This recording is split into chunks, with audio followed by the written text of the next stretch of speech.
নমস্কার বন্ধুরা। পেঁপে অনেকে খেতে চায় না, তো এইভাবে যদি পেঁপে রান্না করা হয় তাহলে আমি গ্যারান্টি দিয়ে বলছি যে কেউ কিলো কিলো পেঁপে খেয়ে নেবে। এতটা সুস্বাদু লাগে খেতে, আর বানানো তো খুবই সহজ। আর নিরামিষ দিনে এই রেসিপিটি বাড়িতে বানালে বাড়ির সবাই এই পেঁপের নিরামিষ দিয়েই ভাত খাবে। ভাত হোক বা রুটি, খেতে হয় দুর্দান্ত। চলুন তাহলে দেখে নেওয়া যাক কী করে বানিয়েছি। তো পেঁপের নিরামিষ বানানোর জন্য প্রথমেই লাগবে আমাদের পেঁপে। তো এখানে আমি 500 ওজনের একটা পেঁপে নিয়েছি। তো পুরোটা পেঁপে দিয়ে আমি বানাবো না, আমি এখান থেকে অর্ধেক পেঁপে নিয়ে নিয়েছি, অর্ধেকটা রেখে দিয়েছি। তো পরে বানাতে গিয়ে ভাবলাম পুরোটা নিলেই ঠিক হতো, কারণ বানানোর সময় আমার অর্ধেক খাওয়া হয়ে গিয়েছিল। তো এইভাবে আমি পেঁপেটাকে কেটে নেব, আর পেঁপেটাকে এইভাবে ছুলে সবুজ যে অংশটুকু সেটা কিন্তু বাদ দিতে হবে। দেখুন বন্ধুরা, এইভাবে খুব ভালো করে সবুজটুকু বাদ দিতে হবে, আর ভেতরে একটা চামচ না হলে চাকুর সাহায্যে পরিষ্কার করে নিতে হবে।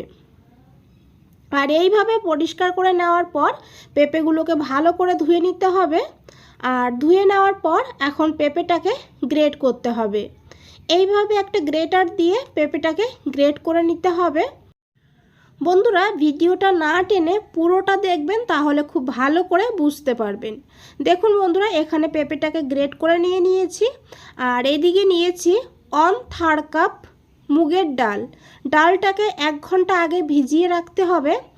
আর ভিজিয়ে রাখলে তাহলে ডালটা খুব ভালোভাবে পেস্ট হবে।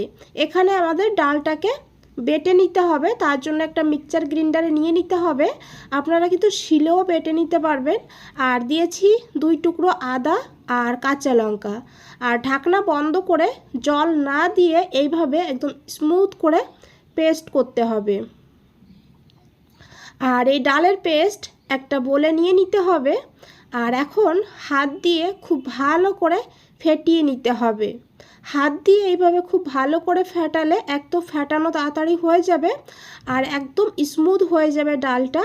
আর যখন আমরা এই পেঁপের আর ডালের বড়া বানাবো তখন কিন্তু বড়াগুলো খুবই নরম, স্পঞ্জি আর ভেতরে ফোলা ফোলা হবে। আর দেখুন, এইভাবে 1 থেকে 2 মিনিট হাত দিয়ে খুব ভালো করে ফেটিয়ে নিলে দেখবেন কালারও চেঞ্জ হয়ে যাবে, আর এটা কিন্তু একটু ফোলা ফোলা ভাব হয়ে যাবে। আমি এখানে 2 মিনিট মতন ফেটিয়ে নিয়েছি ডালটাকে, আর দেখে বুঝতেই পারছেন ডালের কালার চেঞ্জ হয়ে গিয়েছে।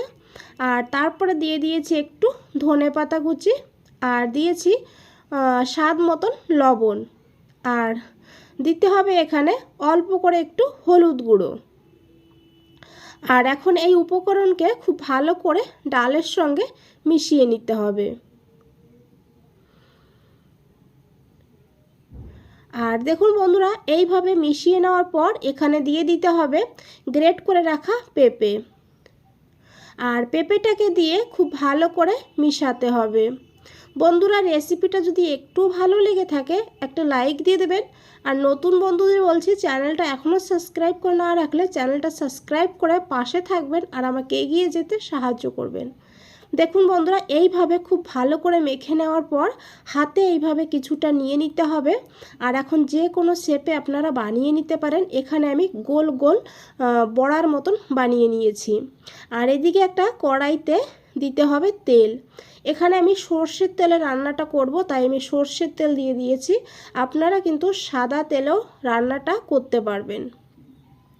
তেলটা খুব ভালো করে গরম করে নিতে হবে।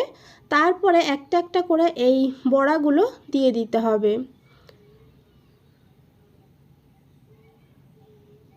আর বড়াগুলো দেওয়ার পর প্রথম দিকে একদম খুন্তি দিয়ে নাড়াচাড়া করা যাবে না।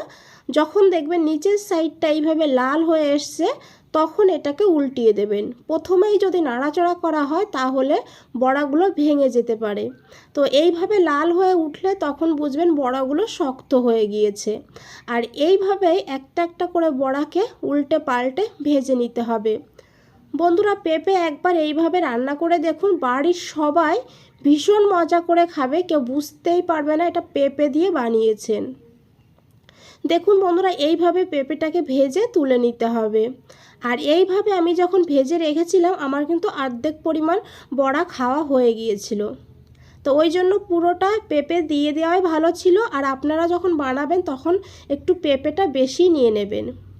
আর এখানে একটা মশলা করতে হবে, তার জন্য নিয়েছি 2টো ছোটো সাইজের টমেটো, আর 3 টুকরো আদা, কাঁচা লঙ্কা, আর দিয়েছি একটু ধনেপাতা।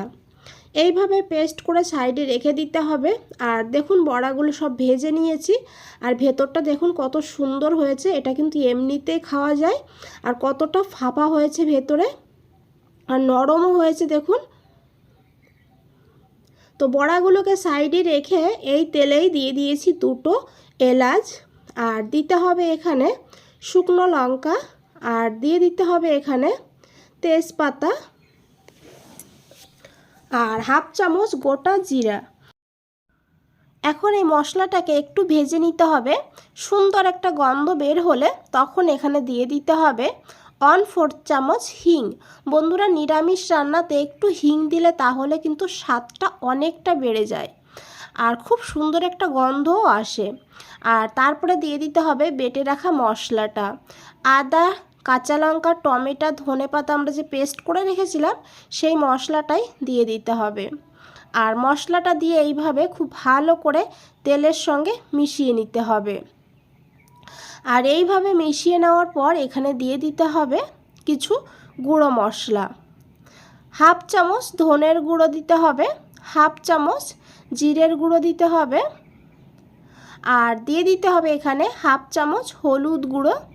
তো এখানে আমি নিয়েছি কালারের জন্য কাশ্মীরে লঙ্কার গুঁড়ো হাফ চামচ। আপনারা কিন্তু লাল লঙ্কার গুঁড়োও দিতে পারবেন। আমি যেহেতু কাঁচা লঙ্কা দিয়েছি তাই লাল লঙ্কাটা আমি এখানে দেব না। আর এখন এই মশলাগুলোকে খুব ভালো করে তেলের সঙ্গে মিশিয়ে নিতে হবে। আর মিশিয়ে নেওয়ার পর এখানে একটু দিয়ে দিতে হবে জল। জলটা দিয়ে দিলে তাহলে আর এই গুঁড়ো মশলাটা পুড়ে যাবে না, আর খুব ভালোভাবে কষানোও হবে। দেখুন এইভাবে 2-3 মিনিট ভালো করে মশলাটাকে কষাতে হবে। এখানে দিয়ে দিতে হবে হাফ চামচ চিনি। নিরামিষ রান্নাতে একটু চিনি দিলে তাহলে খেতে অনেকটা বেশি ভালো হয়। আর চিনিটা দিয়ে খুব ভালো করে মিশিয়ে 2 মিনিটের জন্য ঢাকা দিয়ে রেখে দিয়েছিলাম। 2 মিনিট পর ঢাকনাটা খুলে নিয়েছি, আর আশা করি দেখে বুঝতেই পারছেন মশলাটা কতটা সুন্দর হয়েছে। মশলাটা যতটা সুন্দর করে বানাবেন রান্নাটা ততটাই ভালো হবে। তো এইভাবেই যখন দেখবেন তেলটা একদম আলাদা হয়ে গিয়েছে তখন এর ভেতরে দিয়ে দেবেন এই ভেজে রাখা বড়াগুলো দিয়ে খুব ভালো করে মিশিয়ে নিতে হবে। আর এই বড়ার ভেতরে মশলার ফ্লেভারটা খুব ভালো করে ঢুকে যাবে এইভাবে যদি মশলার সঙ্গে বড়াটাকে কষানো হয়। আর এইভাবে কষিয়ে নেওয়ার পর দিয়ে দিতে হবে গরম জল। জলের পরিমাণটা আপনারা আপনাদের হিসাব মতন রেখে দেবেন, যতটা গ্রেভি রাখবেন সেইভাবে। আর দেখুন এখানে আমি জলটা দিয়ে দিয়েছি, আর জলটা ফুটতেও শুরু করে দিয়েছি কাঁচা লঙ্কা, আর ঢাকা দিয়ে মিডিয়াম ফ্লেমে 5 মিনিট রান্না করে নিয়েছি। 5 মিনিট পর ঢাকনাটা খুলে নিয়েছি। দেখুন বন্ধুরা কতটা লোভনীয় লাগছে। আর এটা কিন্তু আমি এখন গ্যাসের ফ্লেম অফ করে দেবো। ঠান্ডা হয়ে যাওয়ার পরে আর একটু গাঢ় হয়ে যাবে। তো আমি গ্যাসের ফ্লেম অফ করে দেওয়ার আগে দিয়ে দিয়েছি 1 চামচ দুধের সর না থাকলে এখানে ফ্রেশ ক্রিম থাকলে ফ্রেশ ক্রিম দিতে পারবেন, না হলে 1 চামচ বাটার, না হলে 1 চামচ ঘি দিয়ে দিতে পারবেন। তো দিয়ে খুব ভালো করে মিশিয়ে নিয়েছি। আর এদিকে দেখুন কতটা লোভনীয় লাগছে। ভাত হোক বা রুটি খেতে হয় দুর্দান্ত। তো একবার হলেও পেঁপের এই নিরামিষ বাড়িতে বানিয়ে দেখুন, আর তারপরে আমাকে কমেন্টে জানান আপনাদের কেমন লেগেছে। ভালো লাগলে অবশ্যই একটা লাইক দিয়ে দেবেন, শেয়ার করে দেবেন। আজ তাহলে এই পর্যন্ত।